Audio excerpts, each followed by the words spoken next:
خاص ملګرو په دې باندې خو مزید ملګرو خبره کړم او موږ چې زمونږ هم په خپل خبرې اترې وکړو ان شاء الله چې ریحان زیب پای لپاره به موږ د جلونګ نه د بورډونو سټارټینګ اخلو او تر د دیزي پورې به راولو ان شاء الله څومره لري ځایونه چې خلک راضي کنه نو هغه ته به په لار باندې ډیره زیاته اساني ان شاء الله دې کې به موږ خپل باندې تعاون کوو. ملګرو دا ویډیو در سره لږه پوره وګورئ. په دې ویډیو کې پیغام دی تاسو د پاره واغه دارنګي دا کوم ویډیو چې تاسو کته پدې کې یو هلک دی هغه وایي چې زه باجوړ کم روډونه چې دی وای زیات تر خلک هغه راځي د ریحان زیب کم قبر لوي چې د ریحان زیب قبر هغه کم دی نو دی په خپل مهنت باندې داسې یو کار شروع کړی دی چې تقریبا په باجوړ پر ځای کې بورډ بلګوي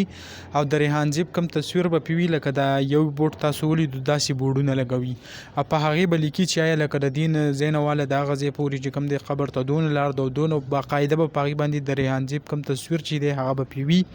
نو هغه وای چې یو 20-25 بورډ دا وس خو زمون کیږي به مونږ ولګو خو تقریبا 45 بورډ باغه په کار وي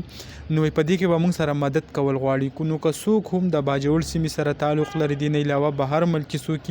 او څوک په دې کې مرسته کول غواړي نو هغه بیا له دې کس سره رابطه وکړي چې ځکه چې د یو شهید کم نوم چې دی هغه موږ روخانه وساتو که پرس کدا بورډونه یا داسې سنوي او یو څو ورځې داسې شوی دا نوم چې کم دی بیا د ټولو خلکو نه ير کېدی او خلکو بیا د پیژاندیم نه چې ریحان زیب هغه وسوک نو کچري داسې وشي د قصي بورډونه ولګي ځای په ځای باندې نو بیا کم ریحان زیب کم ټول عمر د پاره بچ کم دی هغه یادېږي او خلک به دا غني چې واقع داسې راغل و په هغه کې دا قتل کړی شوی نو دغه کم لنډ معلومات چې کوم ویډیو چې هم تاسو سره شریک کړه امید لرم ویډیو به خوښ شوي که ویډیو خوښ شوي ویډیو لایک کړئ او که زموږ په چینل نوی چینل سبسکرایب کړئ د داسې نورو ویډیوګانو لپاره.